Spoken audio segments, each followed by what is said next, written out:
On March 30th, 1972, massed North Vietnamese Army artillery opened up in a shattering barrage.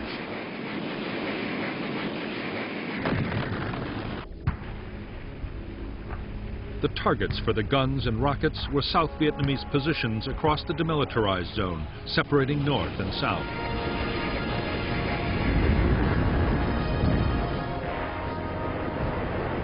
As the guns blasted South Vietnamese defenses, upwards of 20,000 of Giap's troops and 200 of his 600 tanks waited in their jumping-off positions.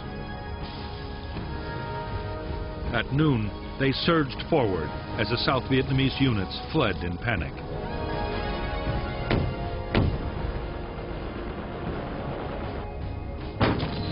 Facing the northern onslaught was a weak South Vietnamese infantry division and a Marine brigade. Their 12,000 troops were scattered across 13 combat bases and outposts.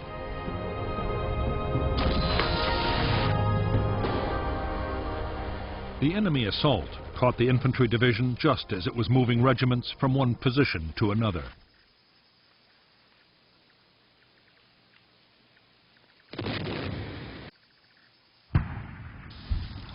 The southern defense was thrown into complete chaos.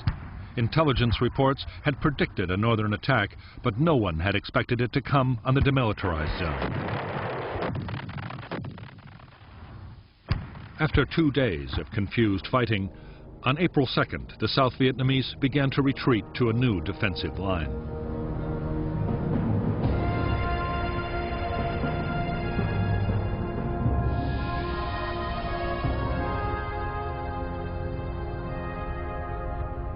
The northern offensive across the demilitarized zone had forced the South Vietnamese to fall back to Route 9 and the Qua Viet River.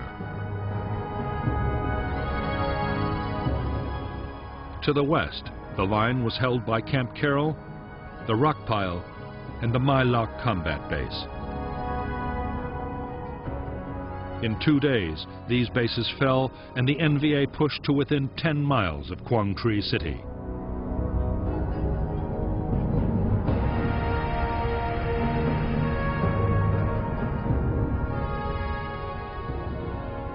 Further south, the city of Hue was threatened from 2 directions. Facing the NVA were the South Vietnamese 1st Division and a division of Marines.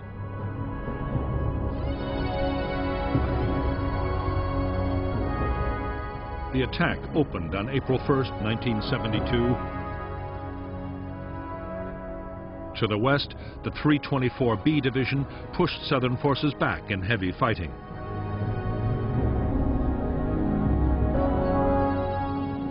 For a time, the defenders held a line from the Mai Chon River to Firebase Bastogne, an old American outpost.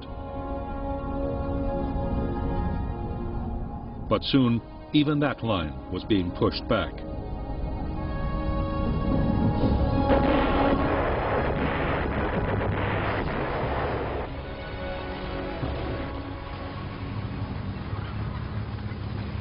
The North Vietnamese attack on Quang Tri City and the push towards Hue were furious assaults.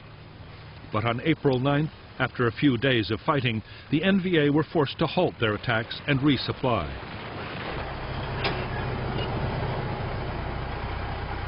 Outside Quang Tri, the North's failure to keep up the pressure saved the South Vietnamese defense from complete collapse.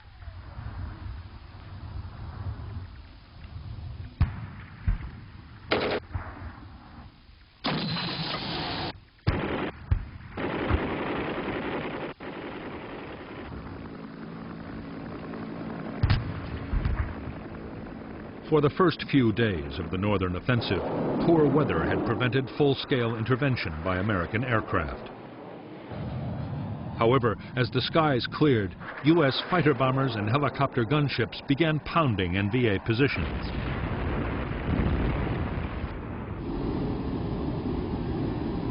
They were joined by massive air reinforcements rushed to the region, including B-52s and 4 more aircraft carriers.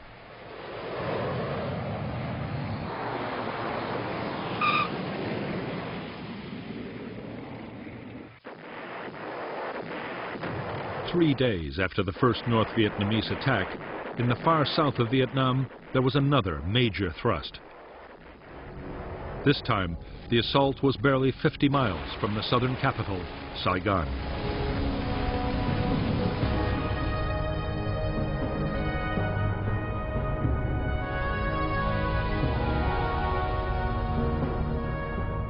The South Vietnamese forces defending Saigon were the 18th Division, the 5th Division, and the 25th, along with 3 Ranger groups.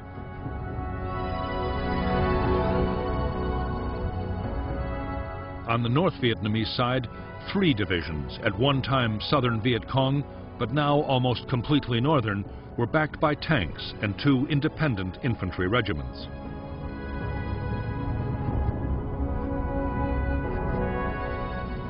The North Vietnamese first launched a diversionary attack towards Tay Ninh City, overrunning South Vietnamese garrisons.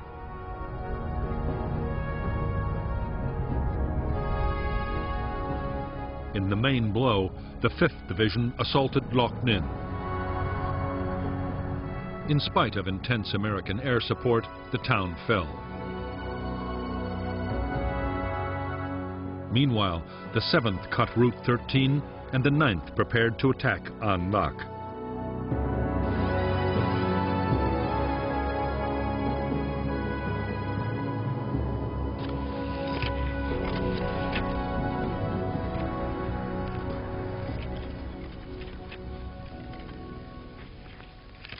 At An Lac, more than 12,000 North Vietnamese were besieging less than 1,500 South Vietnamese army troops. The town was surrounded and ripe for an immediate assault. NVA artillery was pounding the defenders.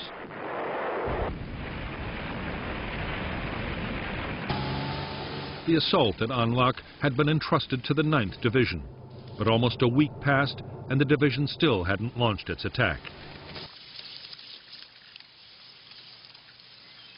Supplies of ammunition, fuel, and spare parts were arriving far too slowly, and their tanks became bogged down.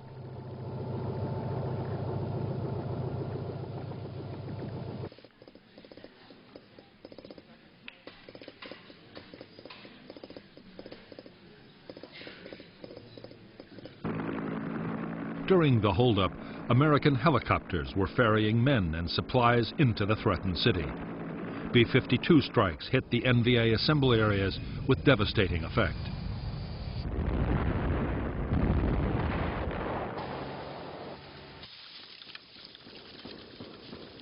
The NVA finally mounted its assault on An Lac on April 13, 1972.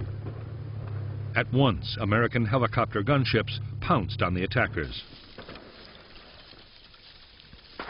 In 3 days of mass infantry assaults, spearheaded by tanks, North Vietnamese troops managed to seize the northern part of the city. But they failed to break the defense.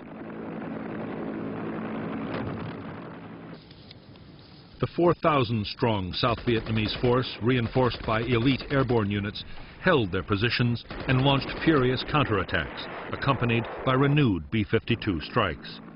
The carnage would continue until on May 15th, the Viet Cong forces withdrew.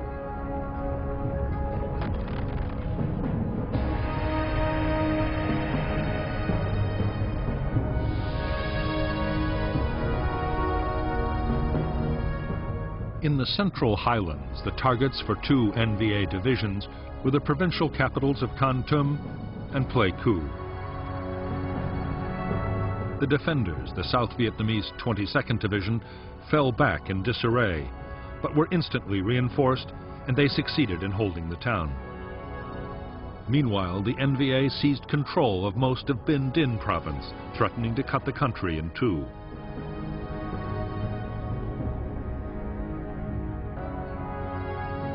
On April 6th, Nixon ordered the resumption of full-scale airstrikes over the north and naval gunfire to support the beleaguered South Vietnamese.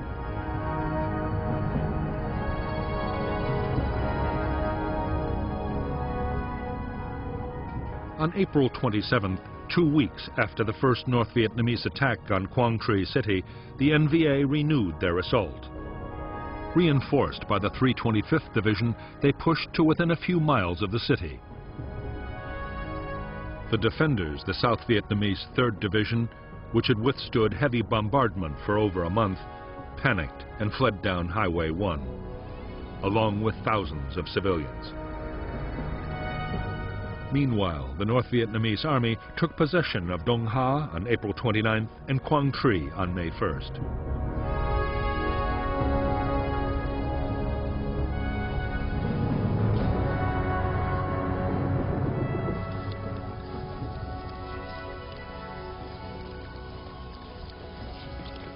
Abandoned by their officers, the flight of the South Vietnamese Army's 3rd Division, along with the soldiers' families and the inhabitants of Quang Tri, was a rout. In the confusion, bridges were blown too soon, stranding men and equipment. The road had been mined, and the North Vietnamese added to the chaos by shelling the retreating columns with tank and artillery fire. As many as 20,000 may have been killed or wounded, many of them civilian refugees. The fear now was that the NVA would follow up their victory by storming down Route 1 to the city of Hue. There, the South Vietnamese Army's 1st Infantry Division and 2 brigades of Marines were dug in round the city. In fact, massive American firepower, including the heavy guns of warships offshore, made certain the northern divisions could advance no further.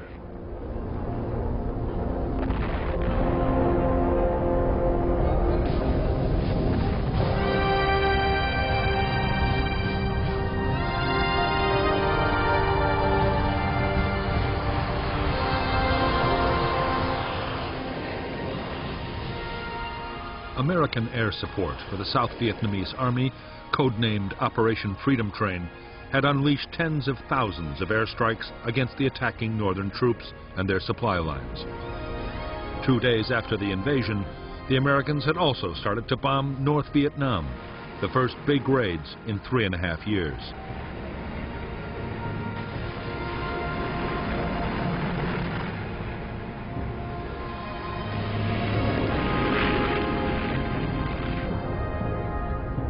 American bombers, including B-52s, were attacking military facilities, supply depots, rail yards, and fuel storage.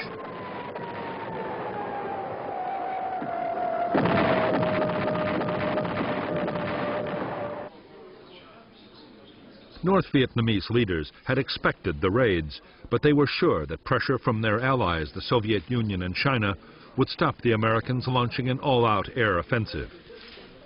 The North had miscalculated badly. Both superpowers were far more interested in good relations with the Americans than with the fate of Vietnam.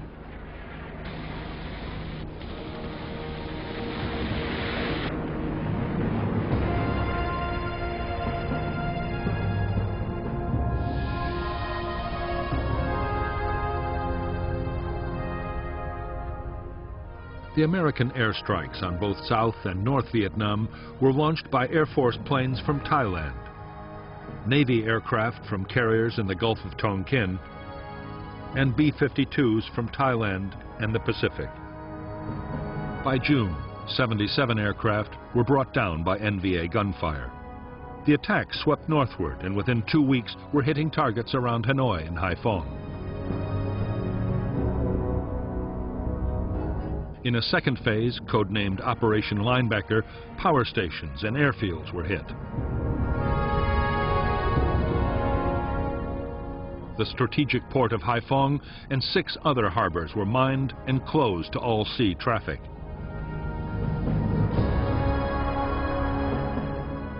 Soon after, the rail and road transport links to China were the targets for heavy raids.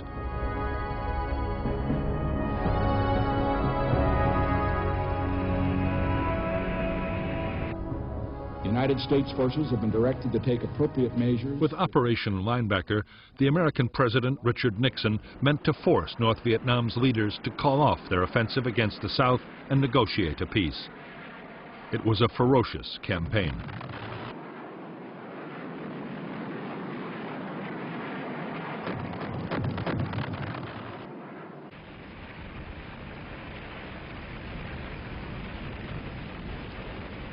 The intensity of the bombing shocked North Vietnamese leaders. Worst of all, their allies did no more than protest. Even when Soviet ships in Haiphong were damaged, there was no dramatic reaction from the Russians. On May 20th, 1972, to the dismay of the North Vietnamese, Nixon's planned visit to the Soviet Union went ahead as scheduled.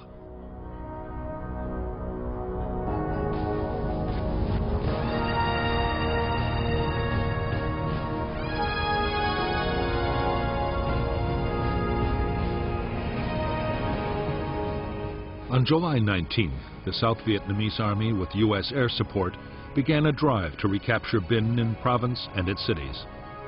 The battles would last until September 15, by which time Quang Tri was reduced to rubble. The NVA, however, still held the northern part of the province.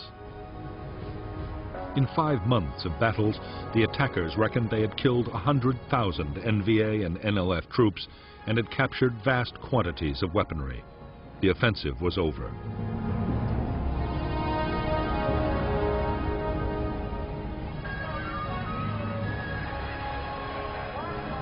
In the United States, the renewed American bombing of North Vietnam had triggered widespread anti-war protests.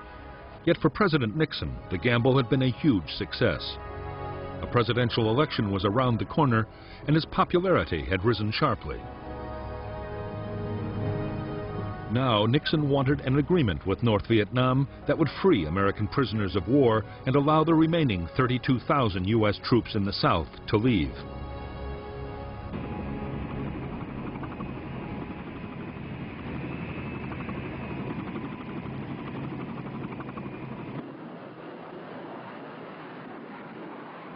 On and off since 1969, Nixon's national security advisor, Henry Kissinger, had been flying to Paris for secret behind-the-scenes meetings with the North Vietnamese while the main talks went on.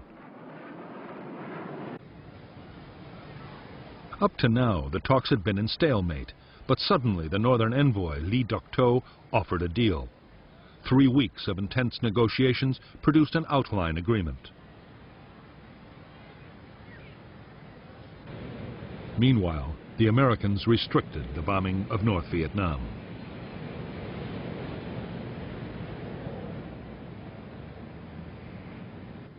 The negotiations in Paris had been carried on without consulting South Vietnamese President Nguyen Van Thieu. Thieu was outraged at the treaty's terms, especially an agreement that North Vietnamese forces in South Vietnam would be allowed to stay in position. Thieu demanded drastic changes, and soon the peace talks were again in deadlock.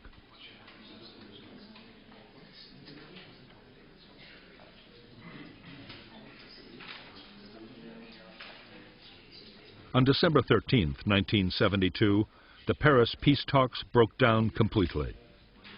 Nixon was furious. He had won a landslide victory in the presidential elections, and with his popularity at its height, he was determined to force a solution. He ordered his military chiefs to prepare a massive bombing campaign against North Vietnam. Publicly, he gave northern leaders 72 hours to agree to return to the negotiating table.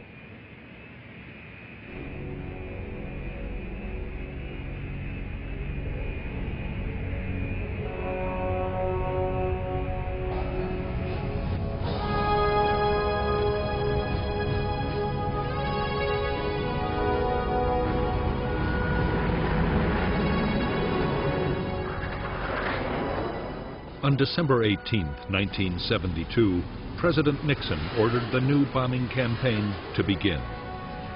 Soon known as Linebacker II, it would last for 12 days and would include a 3-day all-out effort by up to 120 B-52 bombers. Strategic surgical strikes were planned on fighter airfields, transport targets, and supply depots in and around Hanoi and Haiphong. This time, the majority of the attacks were carried out with deadly precision. They were mounted by Navy A-6 intruders and Air Force F-111s. The B-52s struck by night. North Vietnamese anti-aircraft defenses reacted furiously.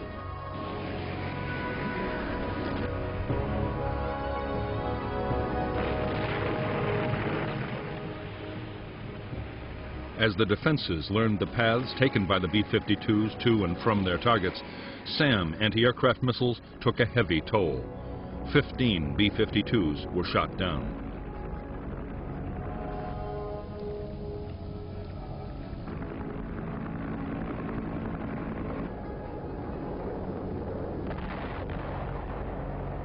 After the Americans changed to less predictable flight paths, losses fell dramatically.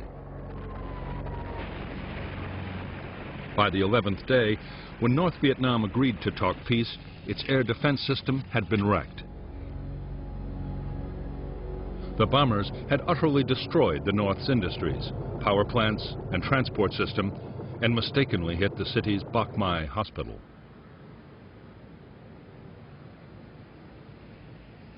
In Linebacker 2, U.S. aircraft had dropped more than 20,000 tons of bombs. 26 planes had been lost, and 93 airmen had been killed, captured, or were missing. Hanoi admitted to between 1,300 and 1,600 North Vietnamese dead.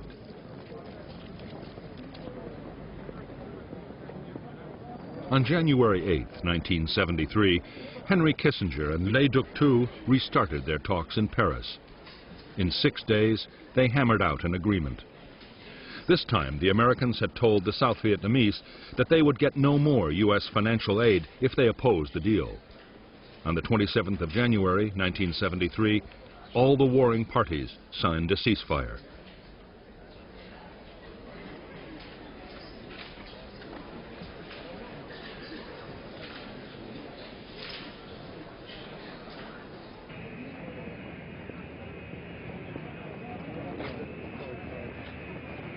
Within a month of the peace treaty, the first of 600 American prisoners of war were released by North Vietnam.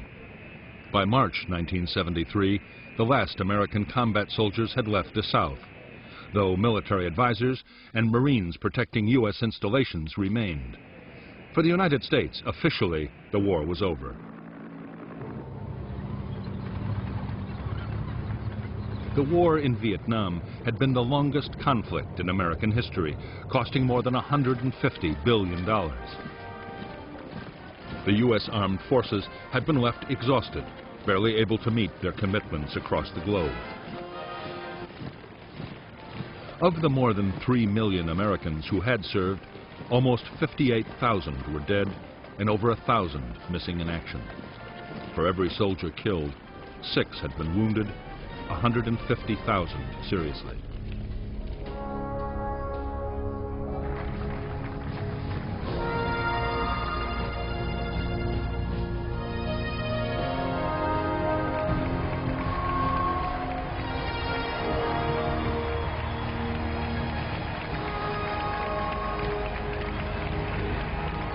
Although the Americans had left Vietnam and a peace treaty had been signed, few Vietnamese believed that the war was over for them.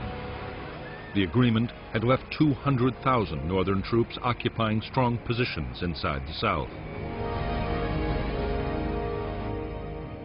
At the last minute, the Americans had given South Vietnam vast quantities of new weapons and was still giving large amounts of financial aid.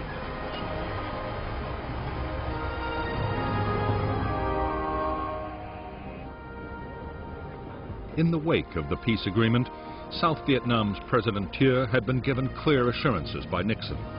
If the North broke the treaty, the United States would retaliate with force.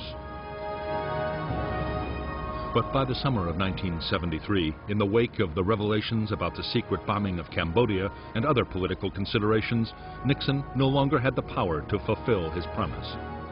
The U.S. Senate passed a bill banning combat operations over Vietnam, Laos, and Cambodia.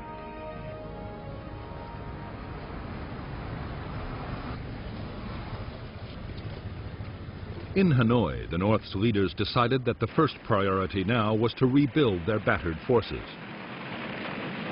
They would avoid big battles and instead try to regain important ground with small attacks in areas where the enemy was weakest.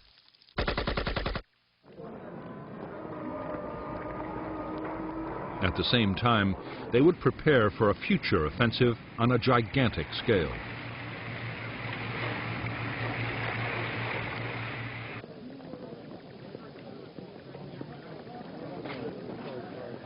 North Vietnamese commanders were determined that this campaign should not suffer the supply holdups that plagued the 1972 invasion. In Laos, the Ho Chi Minh Trail was modernized while engineers began building a proper two-lane road just inside South Vietnam. It would be able to take heavy trucks and tanks from the north to within 70 miles of Saigon. Engineers also began laying 3,000 miles of fuel pipeline planned to run from the demilitarized zone to the Mekong Delta.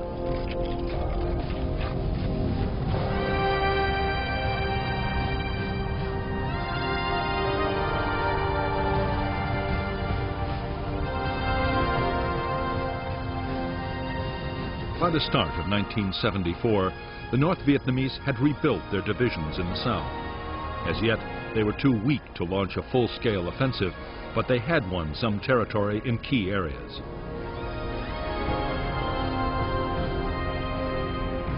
On the South Vietnamese side, government forces seemed to be holding up well, but in the country, a crisis was looming.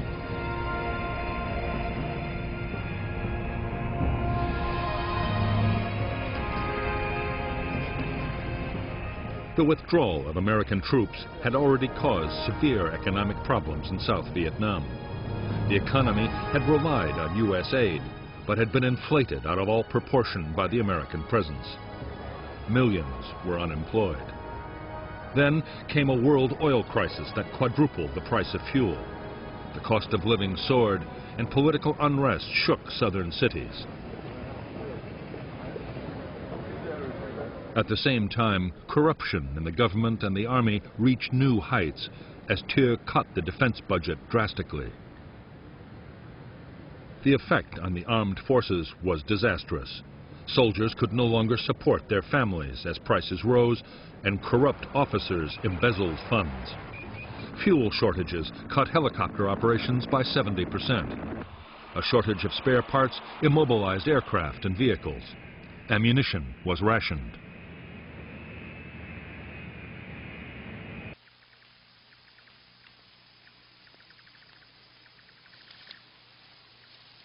Steady cuts in American financial aid would add to the overriding sense of decay. The American tap was being slowly turned off.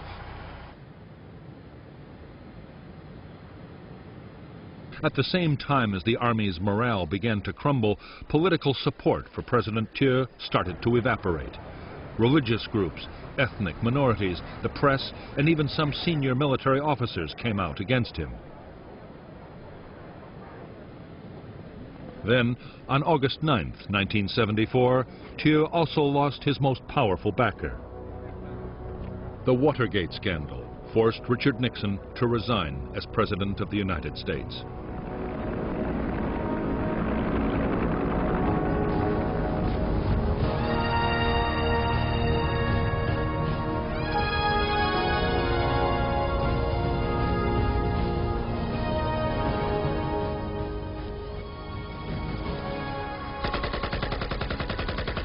The North Vietnamese Army used the spring and summer of 1974 to improve its position in South Vietnam. NVA commanders launched a series of strategic raids to regain the initiative and seize key pieces of territory.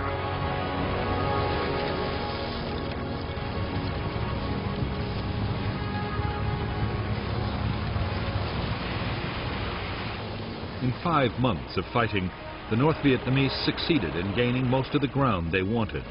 Their troops also gained valuable combat experience. Meanwhile, northern leaders argued about the timetable for the main offensive.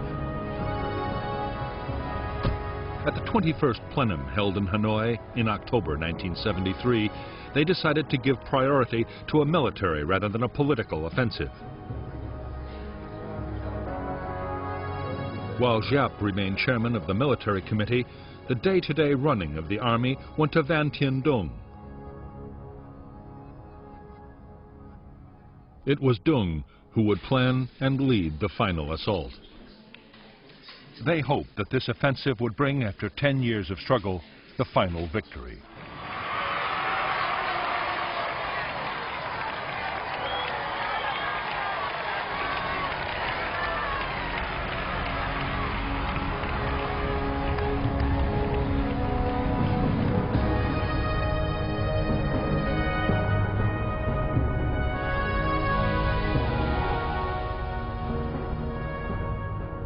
By December 1974, the North Vietnamese Army's main supply route from the demilitarized zone to Loc Ninh was complete.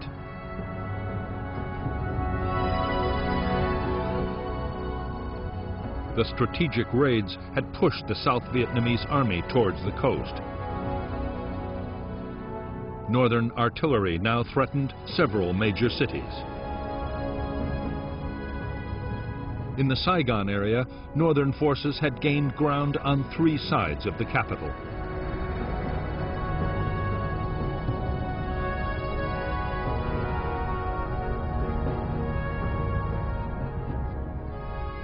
The new North Vietnamese plan was to try and seize Dong Xoa, a vital road junction controlling access to Saigon from the east.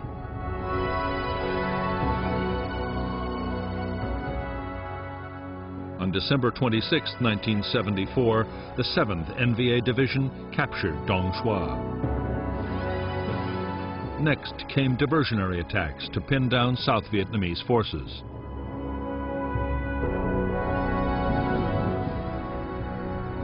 Phuc Long, an important province and city, was now threatened by 2 NVA divisions and 2 infantry regiments, backed by tanks and artillery.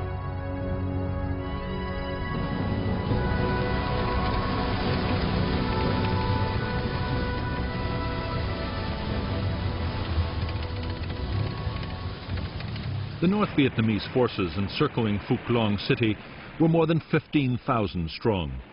Even after reinforcements had been flown into the city, the South Vietnamese defenders could muster only 5,500 men.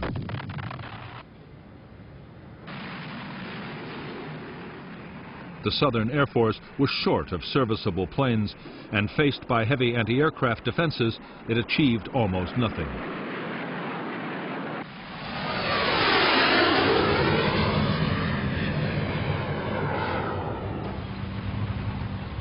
By January 6, 1975, the North Vietnamese had overrun Phuc Long City and the surrounding province.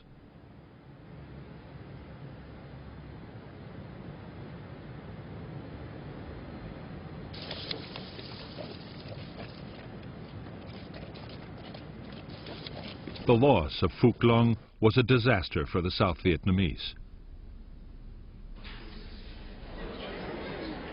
Confidence in President Thieu fell to a new low. The skill and strength of the North Vietnamese divisions had been a shocking revelation. Worst of all, the most blatant breach of the Paris Treaty yet seen in Vietnam had produced no reaction from the United States.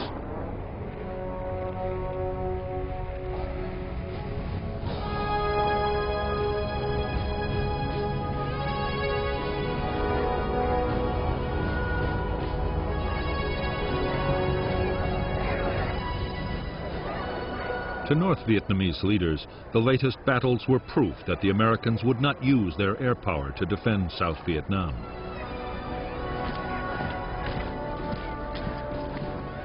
There was also good news from the Soviet Union, the promise of huge quantities of extra weapons and supplies. The Soviets were keen to increase their influence in the region and believed they were backing a winner.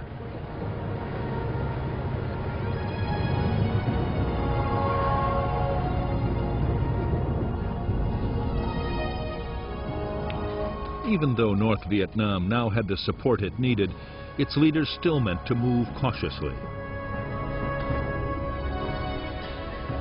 But General Tran Van Tra, the commander in charge of southern forces, pushed for decisive action. Once more, he won agreement for a sizable attack, but not for a full-scale campaign.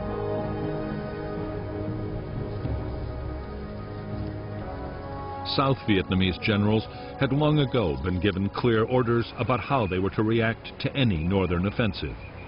They were to hold on to every scrap of southern territory, and their forces had been deployed for a defense on all fronts.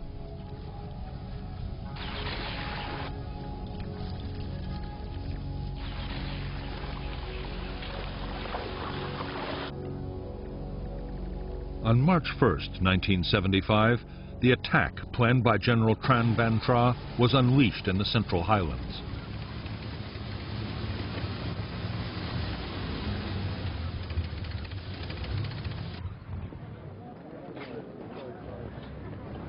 As ordered, government forces meant to stand and fight. But suddenly, President Thieu, the southern leader, changed the plan completely.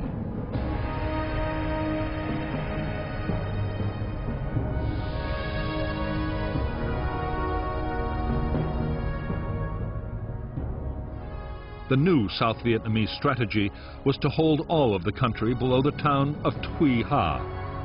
Areas previously held by the North Vietnamese would be retaken. Above Tuy Ha, a series of defense lines would be created north and west of Hue, Da Nang, Quang Ngai, and Quy Nhon. If need be, the lines could be abandoned one after the other in an orderly withdrawal until a solid defense could be mounted.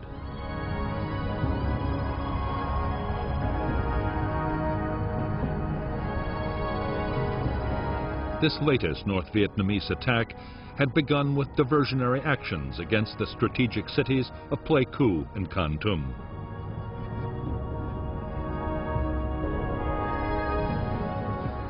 But the real target to capture was Ban Mi Thuet, and the attack began on March 10th.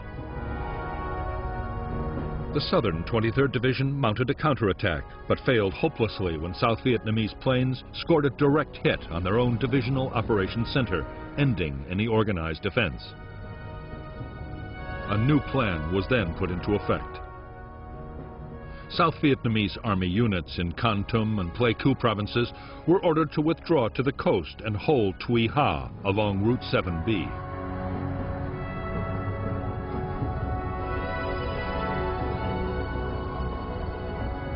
President Thieu's order to the South Vietnamese army to abandon the Central Highlands did not include the regional military forces and the militia. As news leaked out, they and the civilian population panicked. What was supposed to be an orderly withdrawal soon descended into complete chaos. Military units, their families, and 400,000 fleeing civilians jammed the primitive road. The 120-mile retreat down Route 7B was a nightmare. North Vietnamese artillery shelled the column, and NVA infantry blocked the road. Food and water ran out. A South Vietnamese Ranger battalion of 700 men successfully cleared the NVA roadblocks, but was itself eventually wiped out.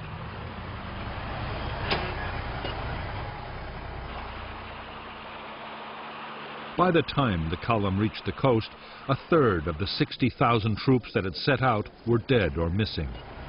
Of 400,000 civilians, a quarter had disappeared.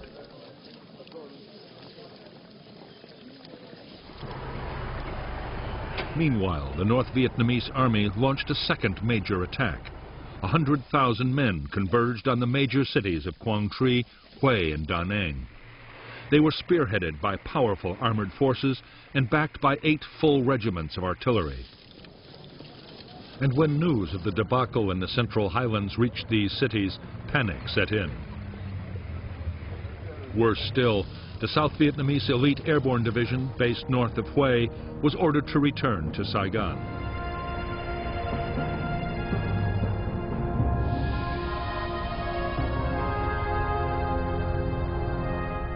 The North Vietnamese plan was to attack from 3 directions. They meant to drive southern forces back to Da Nang. There, the enemy would be trapped and destroyed. Quang Tri province was quickly captured, followed by the town of Tam Kỳ to the south. Refugees surged along Route 1 towards Da Nang. At the same time, the NVA advance threatened to cut Route 1. South Vietnamese army units were now ordered to abandon Hue and Chu Lai and retreat to Da Nang.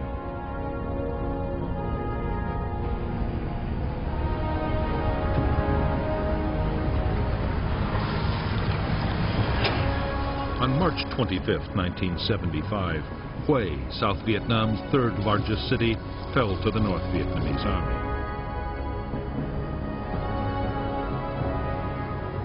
The mass of refugees were by now converging on Da Nang. Over 2 million were already crammed into the city, including tens of thousands of armed deserters.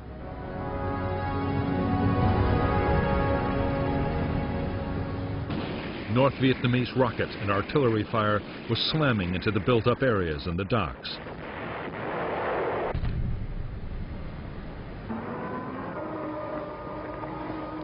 Fleets of ships and small boats crammed the harbor, and there was a frantic scramble for places. Thousands drowned or were crushed. Many were shot by troops or armed civilians in the desperate competition to escape.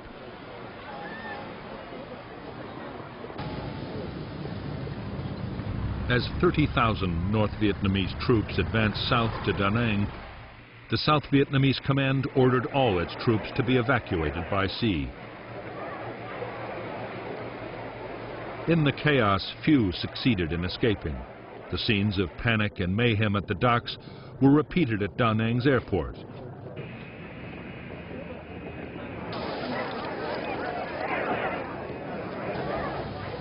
Over the next few days, the NVA just rolled into town after town without a fight, towns abandoned by the South Vietnamese forces. On March 30th, 1975, the North Vietnamese army took Da Nang. It was just over 10 years since the first U.S. Marines had stormed ashore there.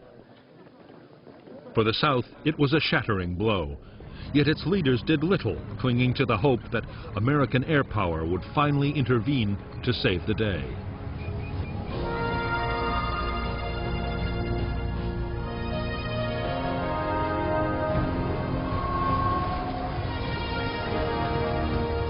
By early 1975, 5 weeks into its campaign, the North Vietnamese army had made stunning gains.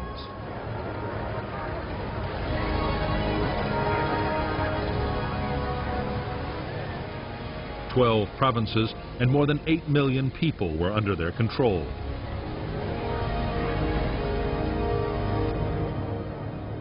The South Vietnamese army had lost its best units, over a third of its men, and almost half its weapons.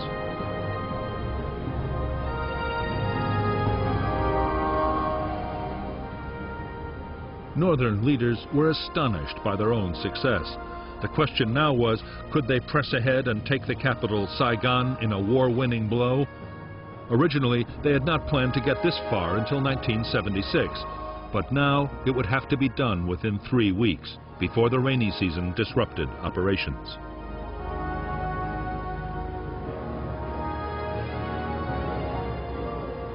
The job of commanding the offensive was that of General Van Tien Dung.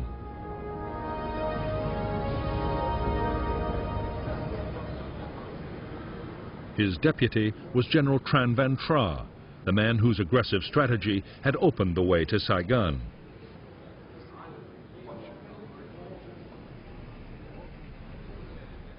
Le Duc Thu, Henry Kissinger's adversary in the Paris peace talks, now one of the most powerful men in the Northern Politburo, would oversee the whole effort, accompanied by General Giap.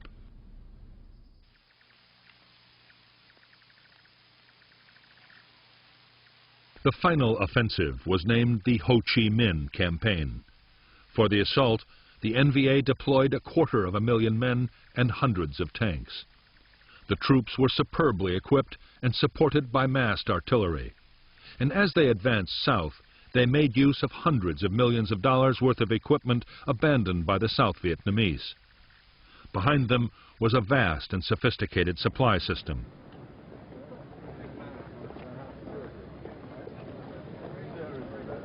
North Vietnamese transport aircraft and ships were now ferrying men and materials into captured airfields and ports in South Vietnam.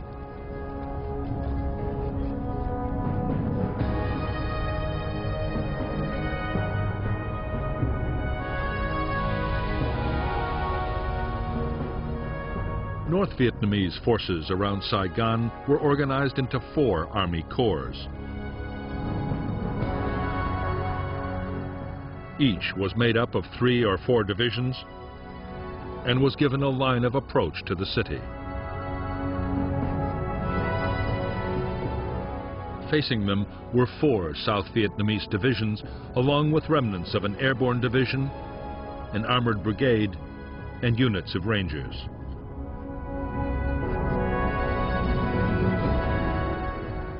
As the northern attack rolled inexorably on, they had to cut Route 4, isolating Saigon from its forces in the Mekong Delta.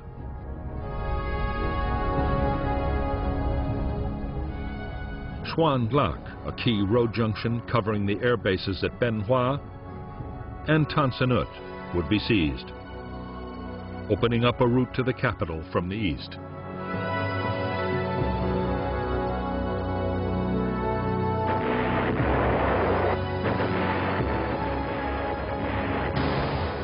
The first attacks of the Ho Chi Minh campaign opened on April 9, 1975.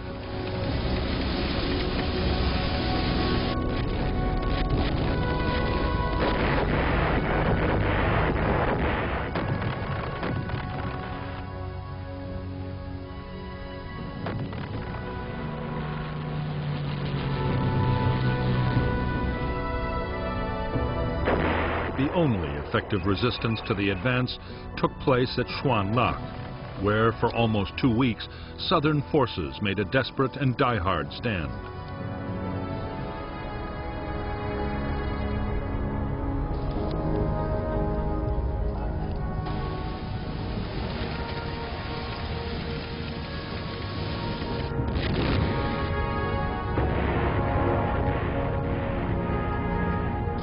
The North Vietnamese threw more than 30,000 men at Xuan Lac, backed by powerful tank and artillery forces.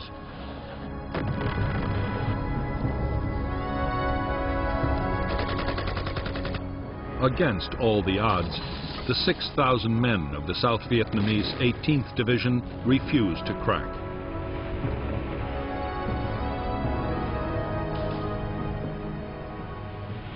In 2 weeks of bitter fighting, the North Vietnamese hit the defenders of Xuan Lac with 20,000 shells and rockets. Still, Southern forces drove back mass infantry attacks.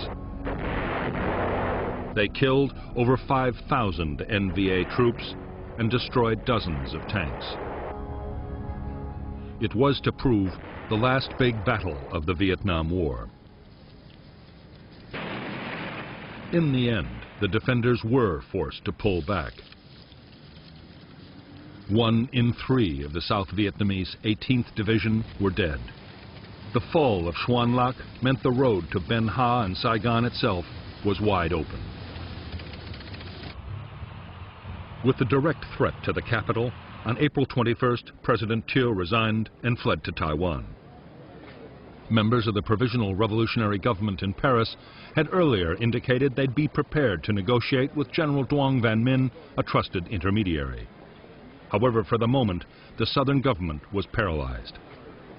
A mass exodus of foreigners, government officials, and the remaining Americans was already underway. Saigon docks were crammed with boats as thousands tried to escape by sea.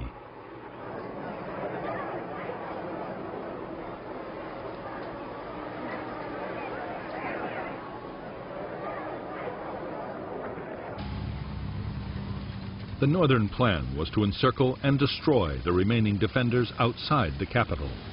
That way, the NVA might avoid costly street fighting and the destruction of the city.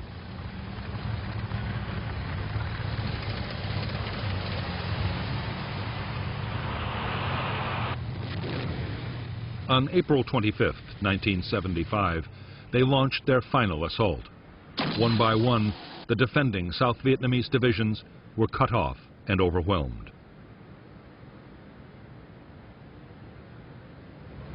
On April 28, as NVA forces pressed in on the city, General Minh was sworn in as president. Attacks on Tan Son Nhut Airport closed its runways. Only helicopters now offered a way out.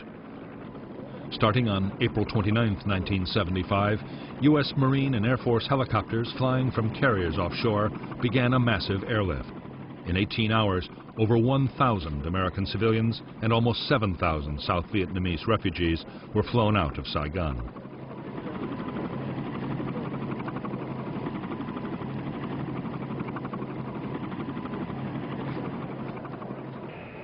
The helicopters were leaving from Tan Son Nhut Airport, now besieged by refugees desperate to escape.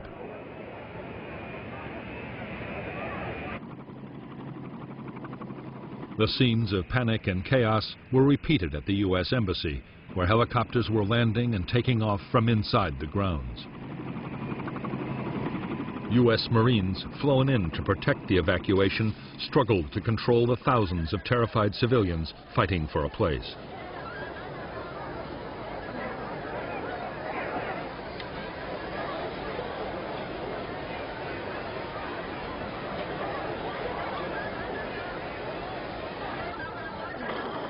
At 4:03 a.m. on April 30th, 2 U.S. Marines were caught in a Viet Cong rocket attack on the airport. They were the last Americans to die in the Vietnam War. A constant stream of American helicopters shuttled between embattled Saigon and the rescue fleet off the coast. At the same time, South Vietnamese military pilots were using their own or commandeered aircraft to escape. The decks of some American ships became so crowded that helicopters had to be pushed overboard.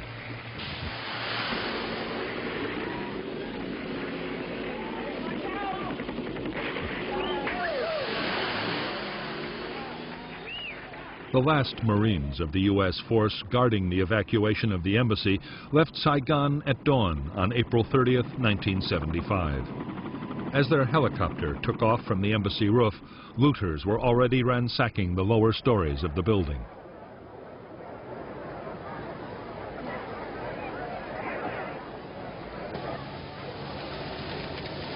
Five hours after the last Americans had gone, North Vietnamese tanks rolled through the streets of the South Vietnamese capital.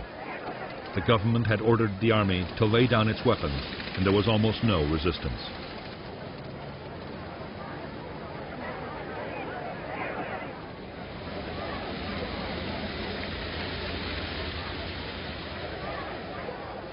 Shortly before noon, T-54 tanks of the NVA 2nd Corps rolled through the gates of the presidential palace.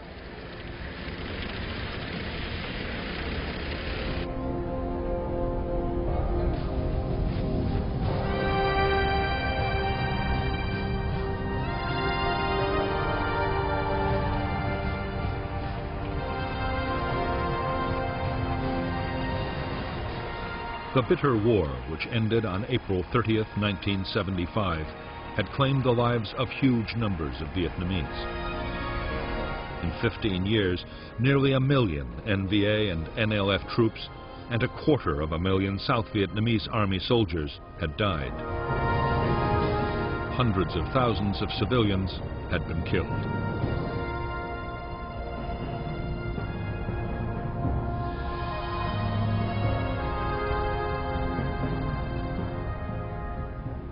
After the victory, Northern officials moved quickly to take control of every aspect of Southern life. Even the NLF had little say as Hanoi tightened its grip. Soon, hundreds of thousands of people, officers and men from the South Vietnamese Army, and those believed tainted by the old regime, would be sent to re-education camps.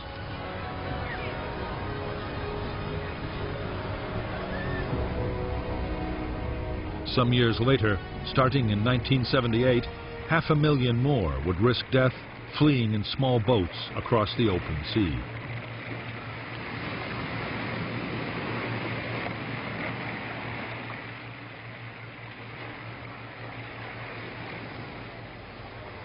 Although the war was over, peace in Indochina did not last long. Within 5 days of the fall of Saigon, Khmer Rouge troops who had taken power in Cambodia carried out the first of many border attacks, killing more than 30,000 Vietnamese. On December 25, 1978, Vietnam invaded Cambodia to liberate the population from the genocidal rule of Pol Pot. China, Pol Pot's ally, retaliated by attacking Vietnam. This conflict would cost another 100,000 lives.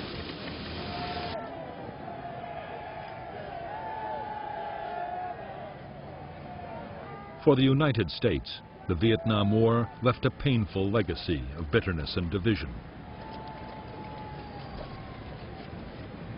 As the nation tried to forget a humiliating and frustrating episode in its history, those who had served were ignored or greeted with outright hostility. It was 1982 before veterans of the conflict were finally recognized with the building of the Vietnam Memorial. For America, only then could the ghost of Vietnam finally begin to be laid to rest.